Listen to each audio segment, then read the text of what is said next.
past few months, we talked about Pierre-Luc Dubois and the inevitability that he will go to the Montreal Canadiens, whether that be for a trade or free agency, but that likelihood, that almost 100% chance, might be fleeting as we've seen a lot of teams recently put up interest on PLD. But what are the latest trade rumors surrounding Pierre-Luc Dubois? Where will he eventually go? Are the Habs still the favorite? And what other teams are interested? Watch till the end for the full breakdown. Hit that subscribe button for more trade rumor content just like this. You won't want to miss anything. Now, all this drama started a few months back when Pierre-Luc Dubois' agent talked about Dubois' interest in going to Montreal, all the rumors surrounding the NHL draft in Montreal last year, and if we'd see a Dubois trade happen there. So much drama has already happened, and just a month ago as well, we saw Elliotte Friedman talking about Dubois and there being a 95% chance that Dubois would end up in Montreal, but now it seems a little bit less likely. In a recent article in The Athletic, Murat Yates talked about the Pierre-Luc Dubois situation after the Jets season was over and talked about the different interest among NHL teams out there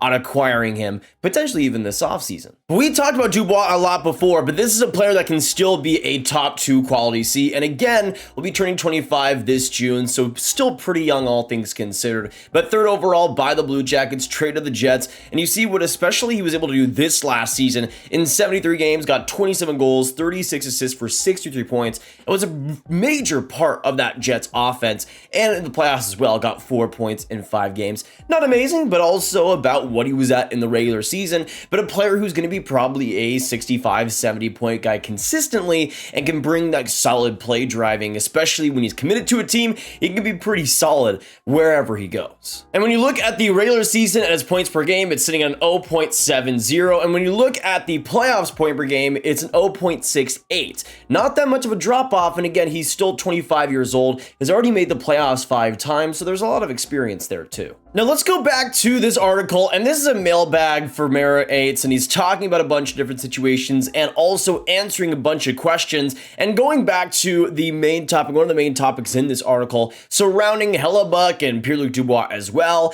One of the readers asked him this: "Hi Murat, I have heard Hellebuyck needs to be the first domino to fall for Chevy by some. But won't he likely wait as long as possible to see the direction of the other signings? With that in consideration, how urgent is the Dubois situation? To have him under contract before the RFA interview window when he could sign an offer sheet with the Habs, Canes, the compensation being as low as a 2024 first and third? If the Jets are forced to counter to keep him, that in turn will make him untradeable by the rules for the season and walk him to free agency. Should he be dealt at the draft? If he is stalling on signing a contract, or does Chevy have some other avenue to explore?" Now, going back to the Athletic article at hand by Murat Yates and talking about a bunch of different situations with Winnipeg, this was a mailbag article and some readers ended up giving him some really interesting questions. There was this one surrounding Hellebuyck and Dubois, where one of the readers asked him this: "Hi Murat, I have heard Hellebuyck needs to be the first domino to fall for Chevy by some. But won't he likely wait as long as possible to see the direction of the other signings? With that in consideration, how urgent is the Dubois situation? To have him under contract before the RFA interview window when he could sign an offer sheet with the Habs or Canes, the compensation being as low as a 2020 first and third? If the Jets are forced to counter to keep him, that in turn will make him untradeable by the rules for the season and walk him to free agency. Should he be dealt at the draft if he is stalling on a contract? Or does Chevy have some other avenue to explore?" But then we have this part by Murat Yates talking about the situation, answering it, saying, "I can't say with certainty, but I don't think cash is going to be the main sticking point for Pierre-Luc Dubois. I think the decision he makes this summer and next will be about his lifestyle on and off the ice. He strikes me as a thoughtful, intelligent person who values the life he gets to live away from the rink too. This includes family time, off-season adventures, restaurants, fashion, and more. I tend to think that Montreal, rumored to be his ideal home, and other eastern metropolises like New York are front runners for his long-term services. I suppose Los Angeles fits some of the priorities I've guessed at, although it would be farther from home." So very interesting notes there, talking about, again, interest there on other teams, but also for interest on Dubois, and considering again how much of a say he's had and really his entire career up to this point, it's pretty likely that where he wants to go is probably where he'll end up, and some interesting names there, going to potentially New York, maybe to the Rangers or Islanders. You got the LA Kings put in there, but still though, Montreal apparently is the front runner. But what was interesting is we heard Montreal of everything regarding Pierre-Luc Dubois. And this is really the first time that we've seen other teams even floated as ideas. And this is more than just ideas. These are substantial thoughts on what Dubois might be thinking, where he might end up going. And it's more than Montreal. It's 3 other teams that have been subjected to this debate. And I could absolutely see why. Again, if the bio is accurate and he's a player who values that fashion and that restaurant life and that family time, then places like New York would be about as good as you can get. Same thing with Montreal. Now, what's interesting here is that Murat was talking about the offer sheet compensation and what we could see, and you can see the compensation up here and what the AAV would likely be at. Probably still around that $8.4, maybe $10.5 million range if it is going to be a potential offer sheet. Maybe you go to the first round pick, 1 second round pick, 1 third round pick range. But I think most likely if we do see an offer sheet when he is an RFA, it'll be more in that $8.5 million range, maybe even 9. And it would be 2 first round picks, 1 second round pick, 1 third round pick. And Murat talks about that, saying if we're talking about a first round pick and a third round pick as compensation as per the question, then the contract is an automatic match for Winnipeg. I'd go so far as to guess that the Jets would match just about any conceivable offer sheet up to at least the maximum AAV range. So basically saying if it's under $10.5 million, the Jets are extremely likely to match, which at the highest would be, again, those 2 first round picks, 1 second round pick, and 1 third round pick, which is quite a haul to give up. But again, that's interesting information on just how much the Jets still value Dubois, especially if they're going to get rid of him before free agency. That would be what they would value a ton, and they would still value him quite a bit, which again kind of puts a damper on the fire of maybe some people saying that maybe, oh, you're just going to give up a Josh Anderson for Dubois, and that's going to be it. No, it's still going to be quite a bit of substantial value, even though for the Habs it might still not be worth that. But again, at the very most, it would have to be 10.5 for the Jets to not match it. 4 first round picks, I definitely don't think is worth it for Dubois. But again, looks like we could see some offer sheet rumors surrounding it. Now, what's interesting is this part here. Don't think I missed the tricky part of your question, though. What if the offer sheet is for a single year? You're right to point out that teams can't trade players for 1 year after they match their offer sheet. If Montreal wanted to just be vicious, they could theoretically sign Dubois for 1 year at $6.3 million. Winnipeg would probably match, given that a first round pick and a third round pick are nothing next to Dubois' value, but they'd be unable to trade him for essentially the duration of his 1 year contract. That means they'd either need to extend him or risk losing him for nothing as a UFA next summer. And we talked about, of course, with the Habs potentially trading for Dubois, potentially signing him when he is a potential UFA, but we never really talked about the potential of Montreal offer sheeting him, and that is especially dubious, and it does kind of sound like Dubois, so that's why I did say that word, in case you're wondering. Absolutely, that is the reason why.